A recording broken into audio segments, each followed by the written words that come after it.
little to say when you read the book of Numbers, when Moses decided to pick 12 men out of the children of Israel and send them as spies.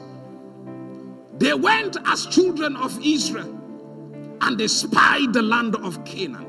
12 of them. They saw the same thing. But these 12, when they came, they have different reports.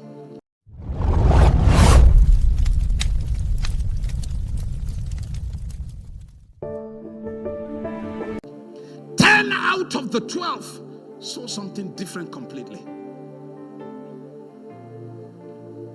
That we survey the land, truly it flows with milk and honey, but the inhabitants thereof are giant. In fact, we saw ourselves like grasshopper before them. Those were their reports. But there were two other guys. When they went, they saw, they came back. Their report was that the land flows truly with milk and honey. And we saw the people there. But when we look at the people there, they were like bread. We can go and devour all of them and eat them. By human statistics, there were 12 spies. But the true spies that went there were actually 2. Because they do not reflect, the other 10 do not reflect the true image of their maker and their sender. I am saying that our strength in number, when we check by the measurement of God, is not what you are thinking. And that's why there's little influence even in the public space of this nation. We have so many Christians, but the number are not much. Meanwhile, we cannot talk about exercising dominion over territory. See, it's not money that makes us to exercise dominion. Like I said, I'm just being careful with social media things. If I share with you statistics of people that have money. Meanwhile, I read a book. In the book, they said there was a research that was carried out. And the research that was carried out in America. The lefties, the people that they call the lefties, or the people that they call the liberals, from the report, they said I can't remember the year that this research was carried out, that they are more afraid of a believer who understands kingdom and then is rich. They are more afraid of that kind of a believer than these extreme suicide bombers, these terrorists, that they are more afraid. A suicide bomber would just come and bomb things and go, right? It will distort things for a while, but the thing will come back. A man who has the image of God and is empowered with resources, that man is more deadly because what he produces is system. So dominion does not start with your money. It starts with who you are first. Whose son are you truly? Who begat you? Is the nature and the image of God in you? And until the church focus on this, that if we want to talk about taking territories, taking mountains, taking gates, we must first talk about fruitfulness. Even though the goal is dominion, even though the goal is, because the word subdue means to conquer and bring under authority. We cannot talk about conquering and bringing under authority when the nature of the person that is supposed to carry such mandate is not well formed. We have a lot of babies that can be tossed to and fro by so many things. We have become so weak that we are looking for scripture to create space to accommodate our excuses. What children we have become. Paul says only in the issue of manliness that he expects us to be children. But in your reasoning, be matured, be men.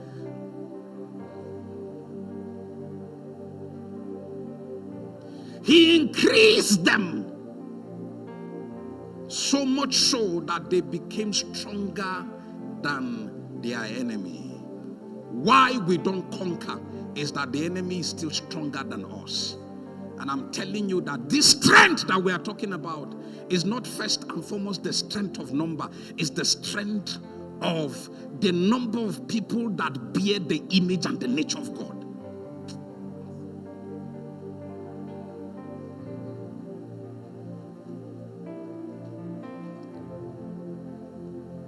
Now listen. You know, what comes out of me is a reflection of my nature and my image. I hope you know. That they said a tree is known by its fruit. Wisdom is justified by her children. By their fruit we shall know them. These are all expression of a reality that how we know your nature, how we know the nature that dominates you is by the things you do. We see it in the expressions of your core values. We see it in how thick you are, that when winds blow, you are still found where you are. We see it in the season where there are pressure that make a lot of people to compromise, and yet you stand strong. I was sharing with my wife, we lost a dear brother. He was sick in the hospital, and I visited him a couple of times. There was never a moment I visited this brother and his spirit was weak. He was dying, but he was not saying, God, why me? You know, I have seen people who have not gone little of the pain that this brother went through, and you will hear, in fact, you will not want to come near them. They have become so poisonous, because once you come, they will tell you, God, why me? Me, I have been in this for this. God, you don't want to answer me. No, these are people that the nature of God in them is still weak and not strong. There are people who are rich in their spirit. Till the day I traveled, I was with him, I think till about 12. We were talking.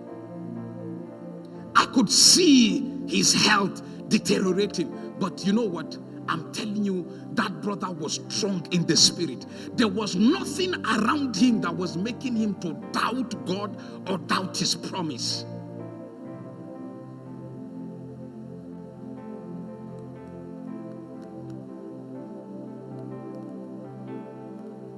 Many of us see, you don't know.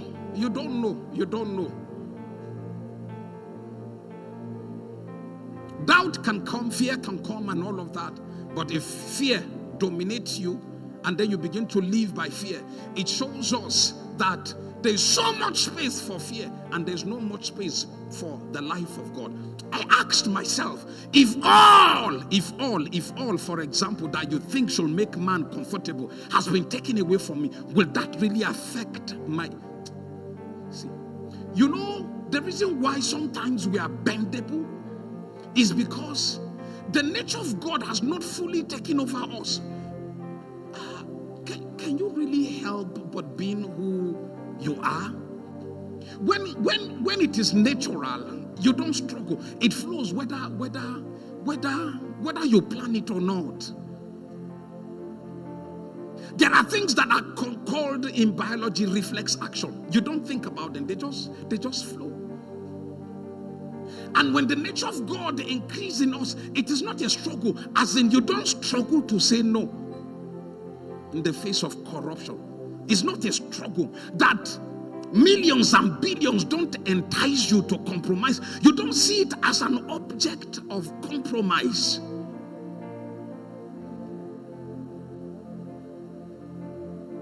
And you don't look for glory for it because it is natural. It is when it is not natural, you feel there's so much effort for you to deny the corruption of billions.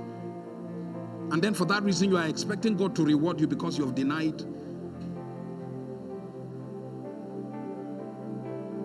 That you hate corruption is that it is in your nature. That it is not that you are putting effort You want to prove a point. No, that it is.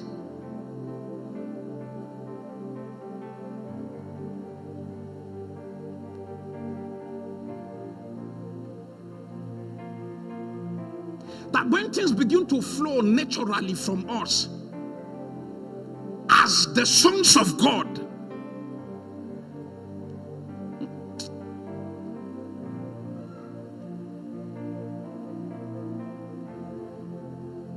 dominion come when we become fruitful after our kind. But we cannot talk about dominion when we neglect the issue of fruitfulness. It is not a dominion if we have one of us become a governor, and by the time he is on that seat and in that office, when you look at the fruit of his work, you will see it's a reflection of something else and not the nature of God.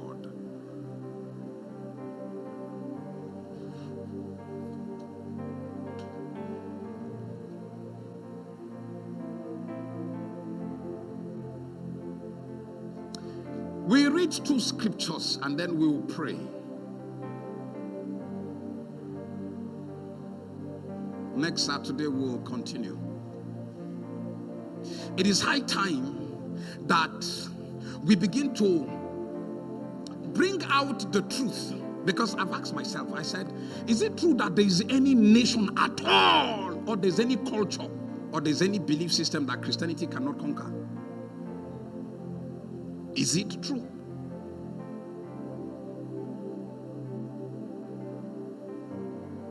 Is there any territory that can be too difficult for Christianity to conquer? You know, we don't conquer by sword, we don't conquer by fight. And if that is true, then what exactly is the issue?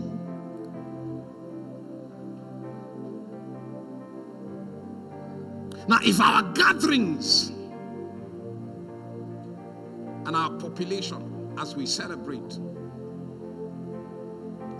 packing full stadiums, which we rejoice and celebrate for that kind of breakthrough, if it does not lead to the reproduction of the nature of God in the life of these people, we still will not be able to exercise dominion. The real dominion is not by gathering the people. The real dominion is by society changing. Because if the nature of God is reproduced in you,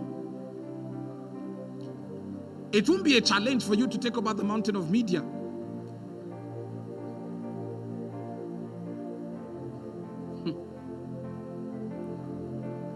The book of Exodus, chapter 23, verse 30.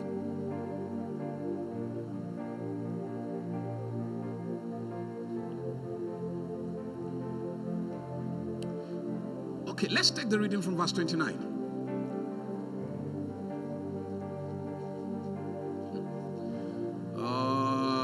Okay, please, we need to still go back.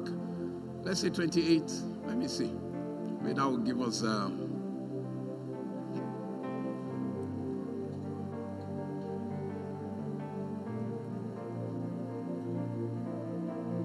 let's take it from here because of what I want to say, so that we move on.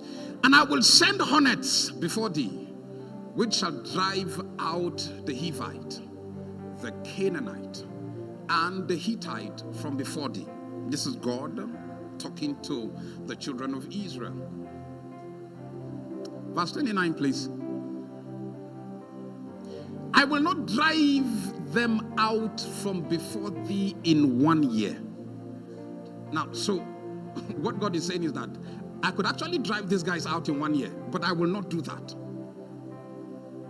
And the way God said it, you know, he said, I'm going to send hornets to go ahead of you. It will clear the land for you. The Canaanite, the Hivite, you will not need to fight. The Hivite, the hornet will drive them out. And it is the land that you are supposed to possess. So the enemies were not the problem. And he said that I am not going to drive them out in 1 year, meaning that God had the ability to drive these people out in 1 year. And I'm telling you the truth. Look, think about it. Think of the most difficult belief system. Because when we talk about nations group and people's group, think of just name it. Their belief system, their understanding, whatever. There is no nation that God cannot drive out.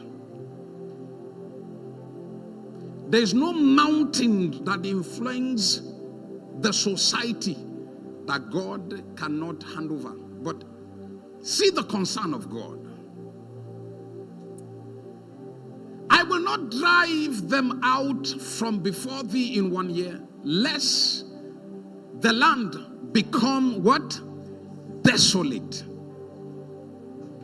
And the beasts of the field, what? Against. I will not drive them out from before thee in 1 year, lest the land become desolate, and the beasts of the field multiplied against thee. Verse 30. Little by little, I will drive them out from before thee, until thou be what? Increased. And what? I checked the word increased too. It is the same Hebrew word fruitfulness. It's not just talking about increase in number, but until the children of Israelite give birth to their kind, then can they inherit the land.